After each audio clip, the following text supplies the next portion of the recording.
Series चल रहा mastering complete 10th math through NCERT, जिसमें हम 8 चैप्टर कर चुके हैं। पिछला चैप्टर जो था तीन पार्ट में टोटल आया। क्यों? क्योंकि छोटे छोटे पार्ट बना दिया मैंने, सच दैट आपको एकदम एग्जॉस्ट फील ना हो और सारा कुछ बहुत बाकायदे से अच्छे से क्लियर हो। सो एवरीबॉडी, इस लेक्चर में हम करने वाले हैं एप्लीकेशन ऑफ ट्रिग्नोमेट्री। उस पर बढ़ने से पहले ये रहा कुछ डिटेल मेरे बारे में। हो सकता है कि आप इस वीडियो को पहली बार देख रहे हो तो ये मेरे बारे में कुछ डिटेल है, आप पढ़ सकते हो। तो एवरीबॉडी, सबसे पहले तो मैं आप सभी से माफी मांगना चाहूंगा, वो इसलिए क्योंकि पिछले लेक्चर में आई थिंक मैं होमवर्क देना भूल गया। सो हाँ, आई नो कि आप शुरू से लेक्चर देख रहे हो तो आपको पता है कि होमवर्क क्या रहता है हर एक चैप्टर के रिगार्डिंग। लेकिन हो सकता है ना कि कोई नया स्टूडेंट देख रहा हो इस पर्टिकुलर लेक्चर को फर्स्ट टाइम, तो उसको कैसे मालूम होगा? दैट्स वाई अगर आप पिछला लेक्चर देख चुके हैं तो उसका होमवर्क था, पहला डे पे आपको करना है एग्जाम्पल प्लस एक्सरसाइज के सारे क्वेश्चन पिछले चैप्टर के। दूसरे डे पे आपको एग्जाम्पलर के सारे क्वेश्चन करना है। और थर्ड डे पर आपको आरडी शर्मा के क्वालिटी वाले मोर देन 30 क्वेश्चन करने, कम से कम 30 और इससे ज्यादा आपकी जितनी श्रद्धा। ओके, चलो अब दूसरा वाला क्या था हमारा? दूसरा रहता है आपका करेक्टर डेवलपमेंट या पर्सनालिटी डेवलपमेंट वाला होमवर्क, जिसमें हम दो चीजें देते हैं आपको। क्या क्या? फंडामेंटल वैल्यूज और स्किल सेट। तो पिछले लेक्चर के लिए fundamental value skill set lecture में आपको मिल जाएगा, जाकर देख सकते हो। ठीक है, चलो स्टार्ट किया जाए इस चैप्टर को, जिसका नाम है some application of trigonometry. Okay, let's start. तो याद कीजिए, पिछली क्लास में मैंने आपको समझाया था एंगल ऑफ एलिवेशन और एंगल ऑफ डिप्रेशन क्या होता है। एक बार फिर से समझाता हूँ, ध्यान दीजिएगा। अगर बहुत ही लेमन लैंग्वेज में समझाता हूँ, अगर आप अपनी मुंडी को है ना हॉरिजॉन्टल से, हॉरिजॉन्टल मतलब होता है स्ट्रेट लाइन एकदम सामने वाला, इसको हॉरिजॉन्टल बोलते हैं। ठीक है, क्षितिज, हिंदी में क्या बोलते हैं? क्षितिज रेखा। तो अगर इससे अपनी मुंडी ऊपर उठाओगे देखने के लिए, तो जो एंगल बनेगा हॉरिजॉन्टल के साथ उसको एंगल ऑफ एलिवेशन बोलेंगे। ध्यान है, इसको हॉरिजॉन्टल के साथ जो एंगल बनता है इस लाइन का, लाइन ऑफ साइड को, लाइन ऑफ साइड और हॉरिजॉन्टल लाइन के बीच के एंगल को एंगल ऑफ एलिवेशन बोलते हैं। एंगल ऑफ एलिवेशन बोलो, क्लियर है क्या? अरे बोलो भाई, हाँ है ना, शाबाश। अब बात आती है एंगल ऑफ डिप्रेशन क्या होता है, तो ध्यान से समझो।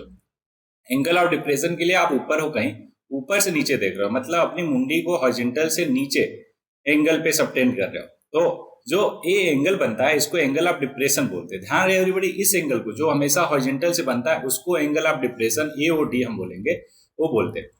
इसमें ध्यान क्या रखना है आपको कि इस पर्टिकुलर एंगल को जो हमेशा लाइन ऑफ साइड बनाती है हॉरिजॉन्टल के साथ, उसको हम एंगल ऑफ डिप्रेशन बोलते हैं। चलो एक बार फिर से एक एग्जांपल लेते हैं, उसमें समझ आ जाता है। मान लो कि यहाँ पे कोई ऑब्जेक्ट है और आप यहाँ पे हो। यहाँ से अगर ऊपर देखोगे तो आप कहोगे सर देखो आपने बताया था मुंडी ऊपर उठाओ, है ना, ऊपर का मतलब एंगल ऑफ एलिवेशन। ठीक है, एंगल ऑफ एलिवेशन। वहीं पर अगर हम मुंडी नीचे करते हैं, जैसे आप मान लो हो कहाँ पे, छत पे ले लेते हैं। ठीक है, अब अपने छत पे हो, कोई दोस्त आपका आया आपको बुलाने की, चल भाई कहाँ, इधर घूम के आते हैं या फिर क्रिकेट खेल के आते हैं। तो आप ऊपर से नीचे देखोगे अपने दोस्त को, बोलो है ना। इसे अच्छे से बना देता हूँ, डोंट वरी। ये मान लो आपका घर हो गया, एक मंजिला। ठीक है, चलो दो कर देते, अच्छा 3 मंजिला है, ओके लो 3 मंजिला कर दिया, कोई टेंशन नहीं। आप अपने टॉप पे हो, छत पे हो, आपका दोस्त यहाँ पे आया, ठीक है, बोला भाई चल क्रिकेट खेलने चलते हैं या फिर कुछ काम है। आप ऊपर से नीचे देख रहे हो, तो क्या होगा, आपका ये जो लाइन ऑफ साइड है, कौन सा, इसको लाइन ऑफ साइड बोलेंगे। जो हॉरिजॉन्टल के साथ एंगल बनाएगा उसको हम क्या बोलेंगे एवरीबॉडी? उसको बोलेंगे एंगल ऑफ डिप्रेशन। क्या? Angle of depression. बोलो ये बात क्लियर है क्या? शाबाश। एंगल ऑफ एलिवेशन भी क्लियर हो गया क्या? शाबाश। अच्छा एक बात बताओ मेरे को, यहाँ पे ध्यान से देखो इसी डायग्राम में। ठीक है, आपको पता है कि मैं डायग्राम बहुत अच्छा बनाता हूँ, स्पेशली इस पेन टैब से जिससे अभी मैं लिख रहा है ना, तो इस वजह से उसके लिए थोड़ा ध्यान दीजिएगा कि ज्यादातर मैं ग्राफ वही यूज करूंगा जो बुक में ऑलरेडी होगा, क्योंकि वो थोड़ा ज्यादा क्लियर रहता है, तो आपको समझने में भी आसानी रहती है। बोलो हाँ ना, गुड। सो एवरीबॉडी यहाँ पे ध्यान से देखो, एंगल ऑफ डिप्रेशन क्या है, यहाँ पे एंगल ऑफ डिप्रेशन ये वाला एंगल। ठीक है, ये मान लो अगर थीटा, ये हॉरिजॉन्टल लाइन और नीचे वाली ये लाइन, मान लो इसका नाम दे देते हैं A B. A B line और सी डी लाइन दोनों क्या है, कहोगे सिर्फ पैरेलल है। अगर पैरेलल है तो ये जो एंगल ऑफ डिप्रेशन है थीटा, क्या ये भी एंगल ऑफ डिप्रेशन थीटा होगा क्या? बोलोगे हाँ सर, अल्टरनेट इंटीरियर प्रॉपर्टी से दोनों के दोनों एंगल इक्वल होंगे। ओके, आपने कहा वेरी गुड। और आपने समझा अभी तक क्या, angle of elevation, angle of depression, और देखा आपने न्यूमेरिकली ये दोनों के दोनों इक्वल होते हैं। बस डिफरेंस किसका है, अगर मुंडी को ऊपर उठाया एलिवेशन हो गया, नीचे दिखाया डिप्रेशन। अच्छा, इंसान डिप्रेशन में जाता है तो क्या उसकी मुंडी नीचे हो जाती है ना, तो ऐसे समझ लो कि अगर मुंडी नीचे देख रहा है, करके देख रहा है, तो जो एंगल बना हॉरिजॉन्टल के साथ वो हमेशा क्या होगा, एंगल ऑफ डिप्रेशन। और मुंडी ऊपर किया, एलिवेट हो रहा, अपने आप को एलिवेट कर रहा, तो उसको हम एंगल ऑफ एलिवेशन बोलेंगे। होपफुली आपको बहुत ही अच्छे से क्लियर बेसिक कॉन्सेप्ट है ना। तो बस खत्म, ले देकर जो आप पिछले क्लास में मैंने आपको समझाया था ना एप्लीकेशन ऑफ ट्रिग्नोमेट्री, 3 एग्जाम्पल दिए थे, याद करो, है ना, कि कैसे डिस्टेंस निकालेंगे। तो वही एप्लीकेशन है इस पूरे के पूरे चैप्टर में और कुछ भी नहीं। ठीक, एक एक्सरसाइज है जिसमें टोटल 15 क्वेश्चन। तो 1 बाय 1 सारे क्वेश्चन करना मैं सिखा रहा हूँ आपको। ओके, चलो। तो आपको मालूम है कि स्टार्टिंग एक दो क्वेश्चन में पूरा डिटेल में बताता हूँ, सच दैट आपको लिखने का अप्रोच भी पता चले, और बाकी में मैं आपको समझाता भी हूँ और लिखवाता भी हूँ। राइट, तो चलो पहले क्वेश्चन से स्टार्ट करते हैं। क्वेश्चन नंबर 1 कौन सा है, ये देखो आपके सामने है question number. So first question है, एक सर्कस का आर्टिस्ट है जो कि क्लाइंब कर रहा है एक 20 मीटर लॉन्ग रोप को। एक डायग्राम गिवन है, आप देख सकते हो, ये देखो डायग्राम है, 20 मीटर का रोप है, उस पर चढ़ रहा, tightly stage and tight from the top of a vertical pole to the ground, है ना, ये vertical pole to the ground पे है ना, टाइट है मतलब बंधा हुआ है। Find the height of the pole, मान लो हाइट नहीं पता, एच है, ठीक है। If the angle made by the rope with the ground is 30 degree, ध्यान रहे एंगल कितना है, 30 डिग्री। अब अप्रोच समझो, मैं क्या दिमाग लगाता हूँ, सेम अप्रोच आपको भी लगाना है, मतलब थिंकिंग प्रोसेस जो है उस पर ध्यान दीजिएगा, ठीक है। मैंने कहा हमारे पास है एंगल और परपेंडिकुलर और हाइपोटेनियस, मतलब ये हाइट परपेंडिकुलर हो गया h और हाइपोटेनियस कितना है 20, ये दोनों हमें, इन दोनों में रिलेशन चाहिए। और 30 डिग्री का वैल्यू पता होता है, क्यों, क्योंकि अभी हमने पिछले लेक्चर में ट्रिग्नोमेट्रिक रेशियोज का सारा फिक्स वैल्यू देखा था, कितना होता है कितना नहीं। राइट, अब सोचो परपेंडिकुलर और हाइपोटेनियस में किसका रिलेशन होता है। तो आप बोलोगे सर आपने समझाया था पंडित बद्री प्रसाद हर हर बोल, उसमें जो परपेंडिकुलर अपॉन हाइपोटेनियस है ना, तो साइन में ही आता है। तो एक काम करो साइन 30 ले लो, तो साइन 30 क्या होगा, परपेंडिकुलर, परपेंडिकुलर कौन सा होता है, जिस एंगल को कंसीडर करते हैं उसके सामने वाला। तो परपेंडिकुलर h है बाई बेस, बेस कितना, सॉरी हाइपोटेनियस कितना है 20, तो ये हो गया h बाई 20। याद कीजिए साइन 30 कितना होता है 1/2, याद करवाया था सब कुछ पिछले लेक्चर में, होपफुली आपको याद हो। क्रॉस मल्टीप्लाई कर तो h की वैल्यू आ गई 20/2, जो कि आता है 10 क्या मीटर, क्यों, क्योंकि 20 मीटर में था। बोलो क्लियर, तो हाइट ऑफ द पोल हो जाएगा 20 मीटर। बताओ एकदम अच्छे से क्लियर हुआ क्या, साथ में अप्रोच भी पता चला क्या, सब अच्छा। लिखेंगे कैसे, लेट कर लेंगे, let the height of pole, let the height of pole, height of the pole is equal to, of the pole is equal to h। Now in triangle, कौन सा triangle, ABC, in right angle triangle ABC, sine 30 क्या होगा, perpendicular by base, फिर value रख देंगे, answer आ जाएगा। बोलो लिखने का भी तरीका पता चला क्या, अच्छा घिसपिच हो गया, नो प्रॉब्लम, दूसरे को अब मैं व्हाइट बोर्ड पे करा दूंगा अच्छे से, ठीक है। क्वेश्चन नंबर दूसरा बोला, a tree breaks due to storm, मतलब स्टॉर्म आया उसकी वजह से ट्री जो पेड़ था वो टूट गया, and the broken part bend so that the top of the tree touches the ground making an angle 30 degree with. So बोला ये पूरा का पूरा पेड़ था, क्या हुआ, आंधी तूफान की वजह से टूट के, है ना, ऐसे गिर गया, जो ऊपर वाला पोर्शन था वो टूट के ऐसे जमीन पे लग गया, है ना, और जो ये एंगल बना रहा हॉरिजॉन्टल के साथ 30 डिग्री बना रहा, ठीक है। The distance between the foot of the tree to the point where the top touches the ground is 8 metre, मतलब ये फुट से यहां तक, नाम दे देते हैं सबका, मान लो ये है ABC, ठीक है, तो ये जो डिस्टेंस है BC वो है 8 मीटर, क्यों, क्योंकि फुट से जो है जहां टच कर रहा पेड़ वहां तक का distance 8 metre already ground question में गिवन है।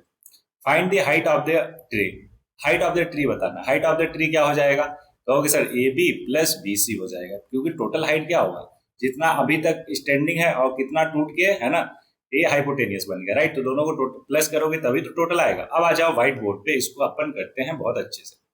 तो व्हाइट बोर्ड पे सिंपली क्या करेंगे, डायग्राम प्लॉट करेंगे, पहला काम होगा, देखो इसमें दो ही काम है, पता है क्या, एक तो स्टेटमेंट समझ के एक ट्रेंगल बनाना, ट्रेंगल का नाम दे देना ABC, ठीक, और B जो है कितना है 90 डिग्री है। अब यहाँ पे गिवन है BC 8 मीटर और हमें AB नहीं पता, मान लो X है, और AC नहीं पता, मान लो Y है। बोलो इतना तो कर ही सकते हो, वेरी गुड।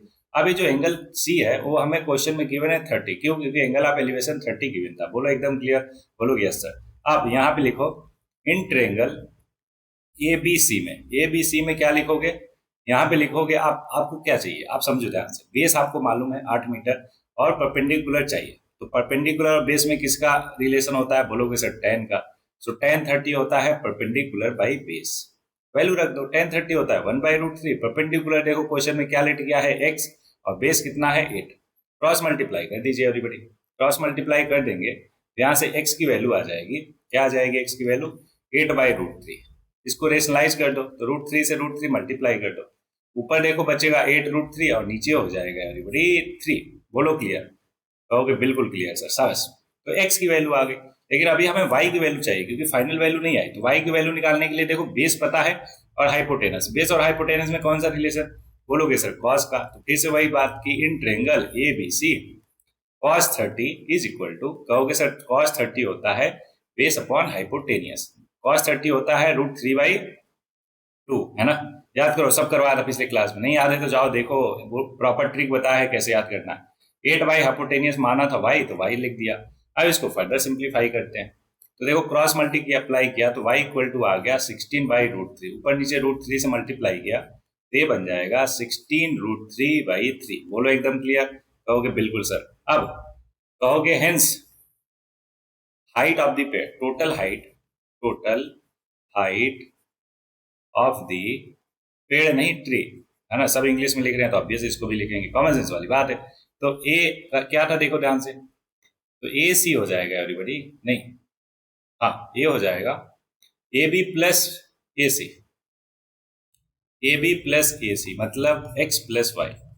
x की वैल्यू आई थी 8√3/3, y की वैल्यू आई थी 16√3/3। देखो दोनों का बेस मतलब डिनोमिनेटर सेम है क्या, डिनोमिनेटर को ऐड कर दोगे, बोलोगे बिल्कुल सर। तो 24√3/3 हो गया, 3 से 24 कट कैंसिल आउट हुआ, 8√3 मीटर आ गया। तो ये हो जाएगा total height of the tree.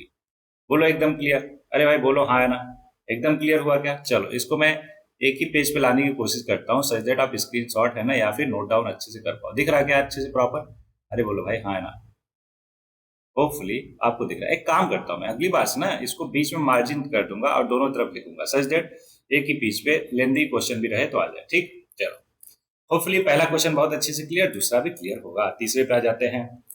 I I I expect from you कि आपको भले ही सोल्यूशन पे उतना ध्यान ना जाए लेकिन अप्रोच पे ध्यान जरूर जाना चाहिए एवरीबॉडी। क्यों, क्योंकि समझो ध्यान से, एक टीचर का काम, एक बेहतर टीचर का काम यही होता है कि वो अपने स्टूडेंट में अप्रोच डेवलपमेंट कराए, मेथड डेवलपमेंट कराए। समझ रहे हो क्या, सोल्यूशन तो आप कहीं गूगल भी करोगे तो सोल्यूशन दिख जाएगा, लेकिन जो अप्रोच होता है वो मेन चीज है जो आप यहाँ से लोगे। समझ रहे हो क्या, उस पर ज्यादा फोकस करो कि सर कैसे सोच रहे हैं, सर के दिमाग में ये चीज कैसे स्ट्राइक किया, तो थॉट प्रोसेस में जाओ आप, समझो, समझ रहे हो ना। ठीक है, question number 3 everybody. A contractor plans to install 2 slides for the children to play in the park। ठीक है, बहुत अच्छी बात है, शाबाश। For the children below the age of 5 years, she prefers to have a slide whose top is at height of 1.5 metre. ठीक है, जिसका टॉप जो है कितने हाइट पे है, 1.5 मीटर। आगे बोला and it's inclined at the angle of 30 degree. Inclined है कितने एंगल पे, 30 डिग्री पे। ओके, ये 30 डिग्री हो गया। ये क्या हो गया, स्लाइड। देखा होगा आप लोगों ने पार्क में, है ना, ऊपर से बच्चे बैठते हैं और नीचे स्लाइड करते हुए आते हैं, मस्त हा यू करते हैं, है कि नहीं। आपने भी बचपन में किया होगा, होपफुली आप भी अभी भी करते हो, उतने भी बड़े नहीं हुए आप अभी, राइट। आगे where is for elder children मतलब बड़े बच्चों के लिए, she wants to have a steep slide at a height of 3 metre. मतलब हाइट बढ़ा दिया, कितना हो गया, 3 मीटर। और जो स्टीप स्लाइड जो है स्टीप हो गया, स्टीप का मतलब कि और ज्यादा इंक्लाइंड हो गया। अब इंक्लाइंड 60 डिग्री हो गया और हाइट कितना हो गया, 3 मीटर। तो बोला what should be the length of slide in each case. दोनों स्लाइड का लेंथ क्या होगा। मान लो पहले वाले में x होगा, दूसरे वाले में y होगा। कैसे निकालोगे, पहले का निकाल दो दूसरे का आप निकाल लोगे, बोलोगे हाँ सर सेम टू सेम ही तो है, बोलो हाँ ना। तो पहले वाले में देखो हमें परपेंडिकुलर मालूम है और हाइपोटेनियस में रिलेशन चाहिए। तो परपेंडिकुलर अपॉन हाइपोटेनियस क्या होता है, कहोगे सर साइन होता है, तो साइन 30 हो जाएगा। अब साइन 30 की वैल्यू पता है एवरीबॉडी, क्या आप कहोगे सर साइन 30 होता है 1/2, अभी तक रट गया, अपन को याद हो गया, क्रॉस मल्टीप्लाई कर दो एवरीबॉडी। तो x इक्वल टू 2 इंटू 1.5 क्या हो जाएगा, 3 मीटर हो जाएगा। बोलो क्लियर, जस्ट डबल हुआ क्या। तो कहोगे सर यहाँ पे अगर 3 है दूसरे केस में तो इसका 6 मीटर हो जाएगा, क्या, लेंथ ऑफ दी स्लाइड। और यहाँ पे क्या होगा, 3 मीटर। पहले वाले केस में 3 मीटर छोटे बच्चों के लिए, बड़े बच्चों के लिए 6 मीटर। बोलो बहुत अच्छे से क्लियर। अरे बोलो भाई, क्या इसको व्हाइट बोर्ड पे बताने की जरूरत है क्या, बिल्कुल नहीं ना। क्यों, क्योंकि इतना आसान है, इतना आसान तो आपको पता ही है ना, ऐसे ही कर लेते हो, है कि नहीं। चलो होपफुली आपको बहुत अच्छे से क्लियर, इसलिए आगे बढ़ेंगे क्वेश्चन नंबर 4 पे। इसी तरीके से एवरीबॉडी 1 बाय 1 बहुत ही आसान तरीके से अपन मास्टर करते हुए चलेंगे एक एक क्वेश्चन को, ठीक है। तो मिटाते हुए मैं 2 शब्द बात भी कर लेता हूँ आपसे सच दैट ये को कनेक्टिविटी बनी रहे। समझ रहे हो क्या। हाँ ऑनलाइन में ऐसे ही होता है, ऑफलाइन में रहते हैं तो ऑब्वियस है वो तो हो जाता है दोनों तरफ से communication, no problem. Question number 4 पे आते हैं। बोल रहा था एंगल ऑफ एलिवेशन, ध्यान है नीचे से ऊपर देख रहा है एलिवेशन का मतलब। अब top of a tower from a point on the ground which is 30 metre away from the foot of the tower is 30 degree. देखो कितना क्यूट क्यूट सा क्वेश्चन बोला। एक टावर है, उसके टॉप का एंगल ऑफ एलिवेशन है 30 डिग्री, कितना है 30 डिग्री, और उसके फुट से, कहा उसके फुट से जो डिस्टेंस है उस पॉइंट का वो है कितना 30 मीटर। तो बोला हाइट ऑफ द टावर बताओ। बोलो एकदम बच्चों वाला क्वेश्चन है क्या? अच्छा, जब भी मैं बच्चों वाला क्वेश्चन बोलूंगा आप ये समझना कि बहुत आसान है, नहीं तो बाद में मेरे को ये बोलते रहते हो आप लोग कि सर आप भी हम बच्चे ही तो हैं, बच्चों वाले क्वेश्चन नहीं करेंगे तो और कैसे करेंगे, है कि नहीं? तो मतलब कहने का मेरा ये होता है, अगर मैं बच्चों वाले क्वेश्चन बोलूं मतलब बहुत आसान। तो इसमें बताओ परपेंडिकुलर बाई बेस लगा दोगे क्या? परपेंडिकुलर बाई बेस क्या होता है? टेन 30, मतलब टेन थीटा। टेन थीटा होता है 1/√3, क्रॉस मल्टीप्लाई कर दो, ये हो जाएगा H = 30/√3। ऊपर नीचे √3 से मल्टीप्लाई कर दो रेशनलाइज करने के लिए, तो नीचे 3 ऊपर 30 बचा 10√3, ये हो गया आपका आंसर। एकदम क्लियर। चौथा भी हो गया, पहला दूसरा तीसरा चौथा हो गया। पांचवें क्वेश्चन पे आता है। A kite is flying at a height of 60 metre above the ground, ठीक है। The string attached to the kite is temporarily tied to a point on the ground, okay. The inclination of the string with the ground is 60. Find the length of the string assuming that there is no leg in the string. देखो कितना बढ़िया question बोला।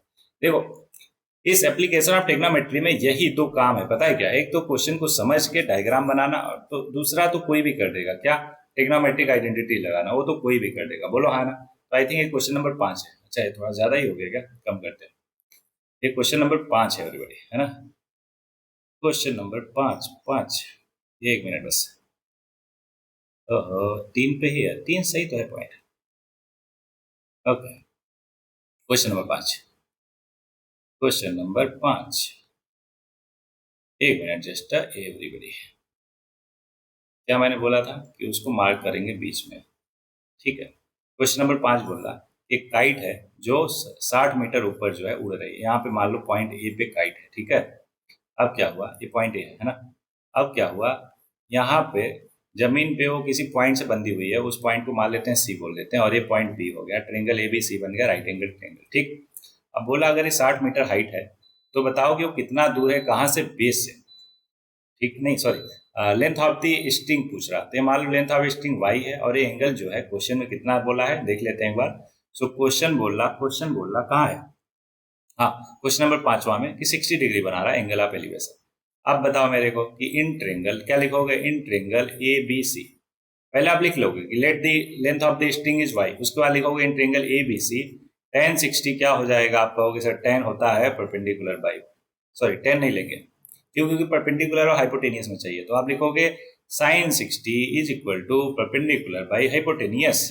अब value रखो, यहाँ से देखो यहाँ पे आ जाते हैं। sin 60 होता है √3/2 इक्वल टू परपेंडिकुलर है 60, हाइपोटेनियस है y, क्रॉस मल्टीप्लाई कर दो एवरीबॉडी, तो हो जाएगा 60 इंटू 2/√3, ऊपर नीचे √3 से मल्टीप्लाई। बोलो हाँ है ना, एकदम सिंपल। बोलोगे सर 120/3 √3 हो गया, इसको इससे कट किया 40 आ गया, ओवरऑल आंसर आ गया 40√3 क्या मीटर। बोलो एकदम क्लियर, अरे बोलो भाई एकदम क्लियर, गुड। तो ये हो गया y की वैल्यू। पांचवा क्वेश्चन भी क्लियर, गुड। छठा क्वेश्चन बोला a 1.5 metre tall boy is standing at some distance from a 30 metre tall building, ठीक है।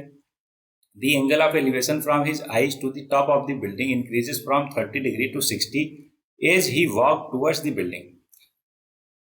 Find the distance he walk toward the building. देखो मजेदार क्वेश्चन दिख रहा है आपको ना, कितना कितना बच्चों वाला क्वेश्चन मैं अभी समझा, अभी करवा के देता हूँ आपको। देखो यहाँ पे एक क्वेश्चन में बोल रहा है कि एक बच्चा है, ठीक है, वो किसी बिल्डिंग के टॉप को देख रहा। टॉप को देखते हुए पहले तो वो एंगल कितना बना रहा, 30 डिग्री, है ना। और उसका हाइट है कितना, बच्चे का हाइट है 1.5 मीटर। ध्यान रहे, और बिल्डिंग का हाइट कितना है टोटल, बिल्डिंग का हाइट है टोटल 30 मीटर। तो एक बात बताओ, अगर 1.5 पे बच्चा ही हो गया इतना, तो टोटल बिल्डिंग के हाइट में से 1.5 माइनस करोगे तो 28.5 बचेगा क्या? अरे पहले बताओ ये पॉइंट क्लियर हुआ क्या? ये पॉइंट ले लो ए बी सी, और ये जो पॉइंट डी है ना, तो A D equal to question में गिवन है कितना, 30 मीटर। तो बताओ ए बी क्या हो जाएगा, जबकि डी बी क्या है, हाइट ऑफ द मैन कितना, 1.5। तो माइनस करोगे 1.5 आ जाएगा 28.5। बोलो एकदम क्लियर, बोलोगे यस सर, गुड। तो अब उसके बाद क्या हुआ, बच्चा आगे बढ़ा। अब एंगल कितना हो गया, एंगल ऑफ एलिवेशन 60 डिग्री हो गया। तो बोला वो कितना आगे बढ़ा ये बताना है। तो ए बी सी डी हो गया, तो ये पॉइंट ई ले लो, क्या ले लो, ई ले लो। अब यहाँ पे लिखो in triangle A B C. A B C में क्या लिखोगे, tan 30, ऐसा क्यों? क्योंकि हमें परपेंडिकुलर और बेस में रिलेशन चाहिए। 28.5 परपेंडिकुलर और बेस क्या हो जाएगा? BC। बोलो क्लियर? कहोगे यस सर। अब tan 30 होता है 1/√3, क्रॉस मल्टीप्लाई कर दीजिए एवरीबडी। तो यहाँ से BC क्या आ जाएगा? बोलोगे सर BC आ जाएगा 28.5√3। बोलो पहला इक्वेशन बना ले इसको। बोलो हाँ सर, कोई टेंशन नहीं। सेम मैनर में एवरीवन इन ट्रेंगल ABE कर लो। ध्यान रहे कि B जो है हमारा क्या है? राइट एंगल ट्रेंगल है, दैट्स वाई ऐसा कर रहे हैं अपन। ठीक, तो अगर हमने ABE ट्रेंगल लिया तो इसमें भी देखो tan 60 क्या हो जाएगा? कहोगे sir perpendicular upon base. Base इस बार क्या हो जाएगा? BE। बोलो हाँ, एकदम क्लियर है यहाँ तक? बोलोगे यस सर, कोई टेंशन वाली बात नहीं, आगे बढ़ो आप, हम आपके साथ हैं। तो वैल्यू रखो, tan 60 होता है √3, 28.5 अपॉन BE हो जाएगा। ठीक, सो क्रॉस मल्टीप्लाई कर दो, B क्या आ जाएगा? 28.5 अपॉन √3। इक्वेशन 2 हो गया। अब ध्यान दीजिएगा, इक्वेशन 1 में BC क्या था? डायग्राम में देखो BC क्या है? BC है CE प्लस EB। क्या है? BC। और BC की वैल्यू अभी हमने देखा कितना? 28.5 √3। हमसे क्वेश्चन में CE पूछा था कि आखिर वो C से E तक बढ़ा जब एंगल 30 से 60 हो गया, तो बताओ वो कितना होगा? तो CE निकालने के लिए EB को उधर भेजोगे? बोलोगे हाँ सर भेज दो, कोई टेंशन वाली बात नहीं। और EB की वैल्यू या BE की वैल्यू इक्वेशन 2 से उठा के रख दो। कितना? 28.5। अच्छा, यहाँ पे मैंने भले ही लिखा ना हो कि फ्रॉम इक्वेशन 2, लेकिन आप समझ रहे हो ना, मैंने इस चीज को बोल दिया तो होपफुली आप ध्यान में रखोगे। ब्रैकेट में ऐसा लिख लो बिकॉज BE इतना है। बोलो हाँ ना? अब एलसीएम ले लो, तो 28.5 कॉमन है, √3 माइनस 1/√3 बचेगा। एलसीएम लिया तो 3 माइनस 1 2 हो गया, 28.5 होल डिवाइड बाई √3। अब इसको फर्दर सिंप्लीफाई किया एवरीबॉडी, तो 28 दूनी 56, 1 57, 57/√3। ऊपर नीचे √3 से मल्टीप्लाई किया, नीचे 3 हो गया, 57/3 √3। अब क्या किया हमने? 19√3 फाइनल आंसर लिख दिया। बोलो एकदम क्लियर? अरे भाई बोलो, एक बार सारा कुछ दिखा देता हूँ, सजेट शुरू से लेकर अंतिम तक सारा कुछ आपको क्लियर है। ये देखो, होपफुली आपको दिख रहा है अच्छे से, और सारा कुछ क्लियर भी है आपको। ठीक है, तो अच्छे से नोट डाउन कर लो, स्क्रीनशॉट ले लो, है ना? होपफुली साथ में लिखते ही भी चल रहे हो आप, है ना? चलो आगे बढ़ते हैं। क्वेश्चन नंबर 6 हो गया। अब 7th पे आते हैं। 7th बोला from a point on the ground the angle of elevation of the bottom and top of the transmission tower fix at the top of 20 metre height building. मतलब एक building है 20 मीटर हाइट की, कितने की? 20 metre की। ये building होगा, उसके ऊपर एक टावर खड़ा हुआ है। तो उसके टॉप का और बॉटम का, कहाँ से? हॉरिजॉन्टल कोई पॉइंट से उसके टॉप का और उसके बॉटम का जो एंगल ऑफ एलिवेशन है ना, वो कितना है? 45 डिग्री और 60 डिग्री। ऑब्वियस ज्यादा वाला है ना 60 होगा, कम वाला 45 होगा। ठीक है, find the height of the tower. मान लेते हैं, पहले इन सबको पॉइंट का नाम दे दो, ABCD। ठीक है, और हाइट ऑफ टावर H मान लो। तो अब यहीं पे करवा देता हूं, इन ट्रेंगल ACD। अगर ट्रेंगल ACD लो एवरीबॉडी, क्या लिखोगे कि सर ACD में tan 60, सॉरी हाँ, ACD में tan 60 हो जाएगा आपका। कितना हो जाएगा? नहीं, एक काम करो, ACD नहीं BCD ले लो पहले। क्यों बताता हूं। इन ट्रेंगल BCD, तो BCD में कहोगे कि सर tan 45। tan ही क्यों लिया? क्योंकि भाई परपेंडिकुलर और बेस में हमें रिलेशन चाहिए। बोलो हाँ ना? बेस को मान लो x है, तो tan 45 1 होता है, तो 20/x = 1। यहाँ से x की वैल्यू आ गई 20। बोलो एकदम क्लियर? बोलोगे यस सर। तो x अगर 20 है, अब लो इन ट्रेंगल ACD। अब ACD ट्रेंगल में देखोगे तो फिर से tan लोगे। क्यों? क्योंकि आपको मालूम है कि परपेंडिकुलर और बेस की बात हो रही है। तो देखो, परपेंडिकुलर हो गया AC और बेस हो गया, अभी निकाला 20। अब इसमें वैल्यू रख दो। वैल्यू कैसे रखोगे? tan 60 होता है √3। AC की वैल्यू हमें नहीं पता, लेकिन हमें दिख रहा है कि AC है H + 20। बोलो हाँ ना? बोलोगे यस सर। बस सॉल्व कर लो क्रॉस मल्टीप्लाई करके। 20 √3 माइनस 20, 20 कॉमन ले लो, √3 - 1। अब चाहो तो √3 की वैल्यू होती है 1.732। रख के इसको सॉल्व करके जरा मेरे को इसका जवाब बताना, ओवरऑल कितना आएगा। ठीक है, क्या हाइट ऑफ द टावर जो उस बिल्डिंग के ऊपर लगा हुआ है। बोलो, 7वां क्वेश्चन बहुत अच्छे से क्लियर। शाबाश। चलो अब कितने क्वेश्चन बचे? टोटल 15 हैं, तो 7 हो गए, 8 बचे। 8वें पे आते हैं। चलो स्टार्ट करते हैं क्वेश्चन नंबर 8। अब 8वें क्वेश्चन में बोल रहा कि एक स्टैचू है जो कि 1.6 मीटर टॉल है। ठीक है, stand on the top of a pedestal. Okay, from a point on the ground the angle of elevation of top of the statue is 60 degree. ठीक है, top of the statue. Okay, और from the same point the angle of elevation of the top of the pedestrian is 45 है, find the height of the pedestrian. देखो same to same question नहीं हो गया क्या जो अभी मैंने करवाया? कोई बात नहीं, इसको भी करवा देता हूँ, फिक्र बिल्कुल नहीं करने का। क्वेश्चन नंबर 8 ध्यान समझिएगा, बोल क्या रहा, पहले इसको बाइफरकेट कर देते। बोल रहा एक पेडेस्ट्रियल है, तो ये मान लो पेडेस्ट्रियल है, ठीक, इसके ऊपर एक मूर्ति लगी हुई है ना। मान लो कल को आपने बहुत बढ़िया काम किया तो ये आपकी मूर्ति लगा रहे थे। हाँ मालूम है उतना अच्छा नहीं है, लेकिन डोंट वरी, आपकी अच्छी मूर्ति लगाएंगे, जस्ट एग्जाम्पल है, ठीक है। अब हमने क्या किया कि ग्राउंड से इसके टॉप को देखा, मूर्ति के टॉप को देखा, थोड़ा बड़ा कर देते हैं मूर्ति आपकी, इसके टॉप को देखा तो एंगल ऑफ एलिवेशन बन रहा 60 डिग्री, और इस पेडेस्ट्रियल के टॉप को देखा तो एंगल ऑफ एलिवेशन बन रहा 45 डिग्री। बोलो क्लियर है क्या? और बोल रहा है कि इस पेडेस्ट्रियल की हाइट है 1.6 मीटर, तो सॉरी इस स्टेचू की हाइट है 1.6 मीटर, तो इस पेडेस्ट्रियल की हाइट बताओ। मान लो हमें नहीं पता, एच मान लिया, ठीक है। अब इन सारे पॉइंट्स का नाम दे दो। ऊपर देखो ए हो गया, और ये वाला पॉइंट बी हो गया, और बेस सी हो गया, और ये पॉइंट डी हो गया, ठीक है। सेम चीज जैसे पिछले वाले क्वेश्चन में किया है। कैसे? इन ट्रेंगल, इन ट्रेंगल कौन सा लेंगे?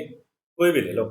इन ट्रेंगल बी सी डी ले लेते हैं, तो tan 45 लोगे, क्यों? क्योंकि अभी तक तो आपको पता चल ही गया होगा कि tan cot से क्यों ले रहे हैं, क्योंकि परपेंडिकुलर और बेस में रिलेशन चाहिए हमें ना। मान लो बेस है x, तो tan फुट क्या होता है? Perpendicular base upon base, value रखो 1 equal to h by x, तो h की वैल्यू हो गई यहाँ से x। इक्वेशन नंबर 1, बोलो क्लियर?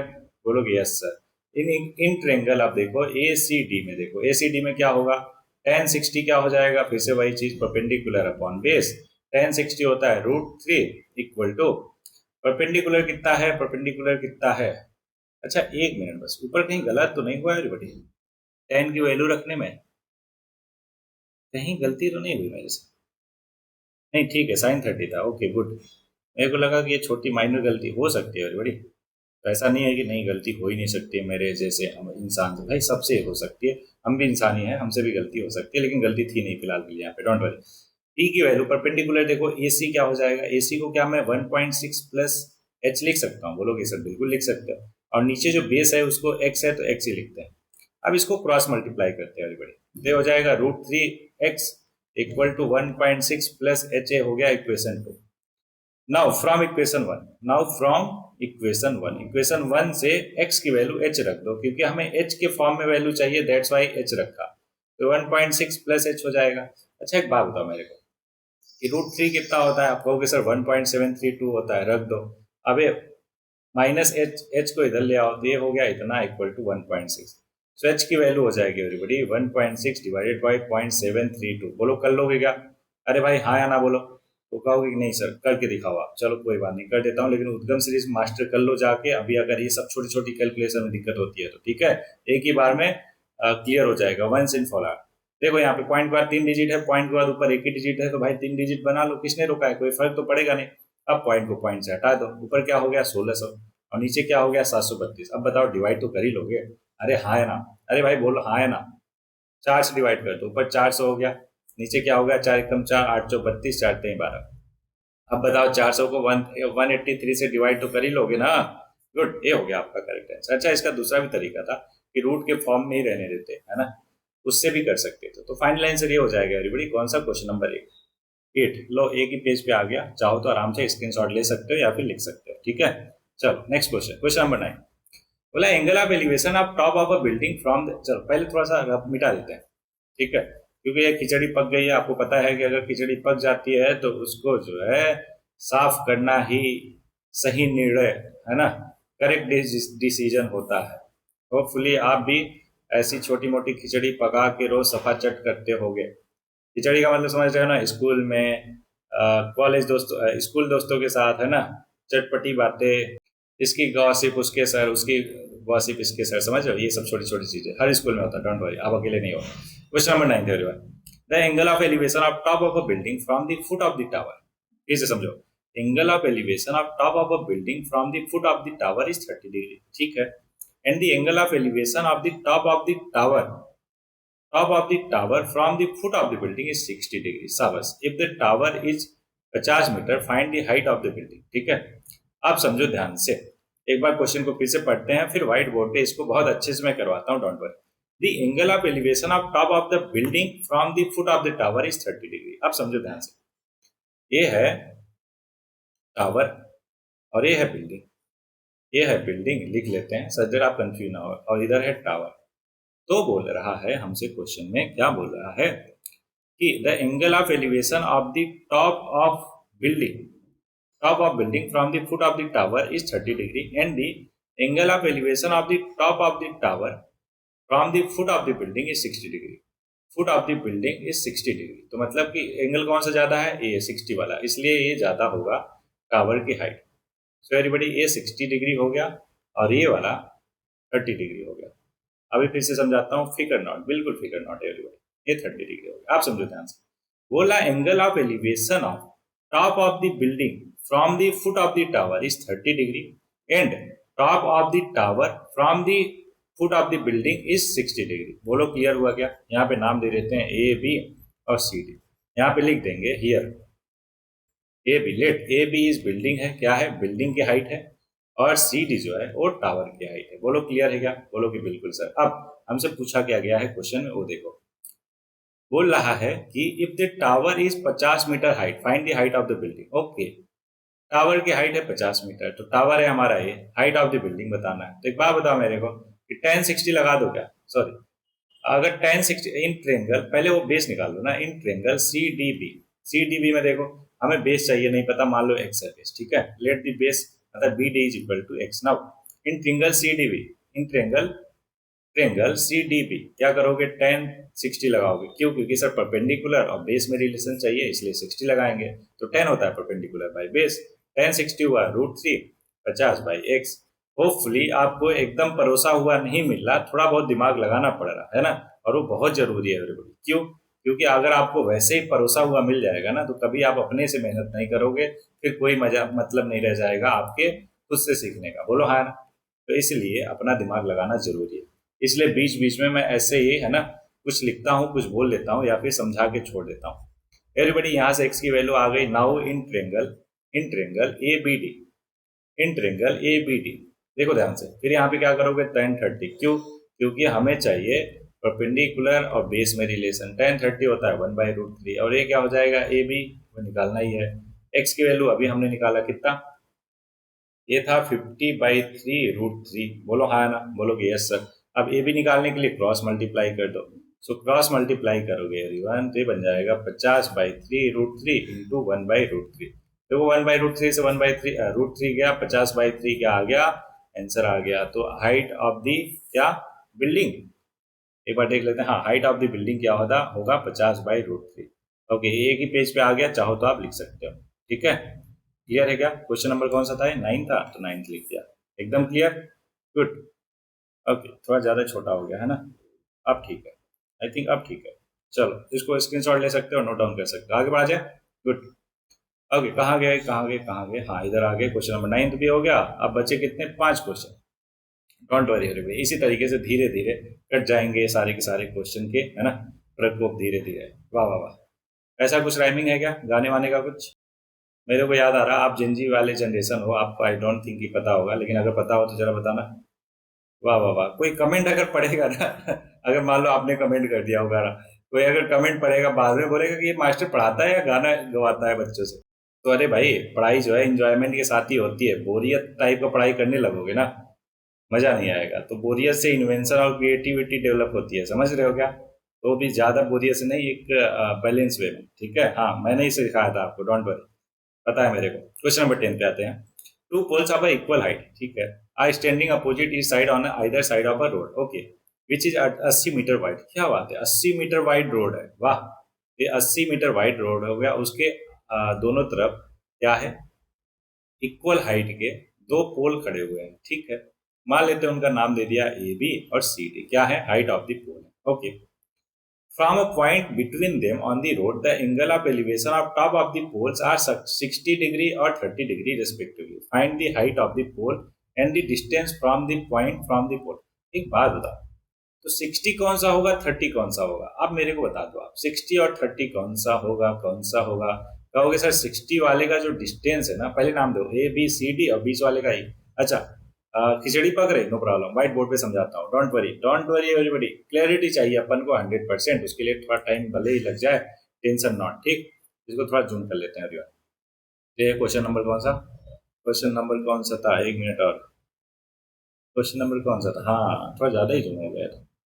अभी क्वेश्चन नंबर था हमारा, क्वेश्चन नंबर था हमारा, क्वेश्चन नंबर था, क्योंकि क्या हो गया मास्टर जी को, एवरीबॉडी क्वेश्चन जो है मैं भूल गया ना कौन सा था, क्वेश्चन नंबर 10 था, क्वेश्चन नंबर 10 था।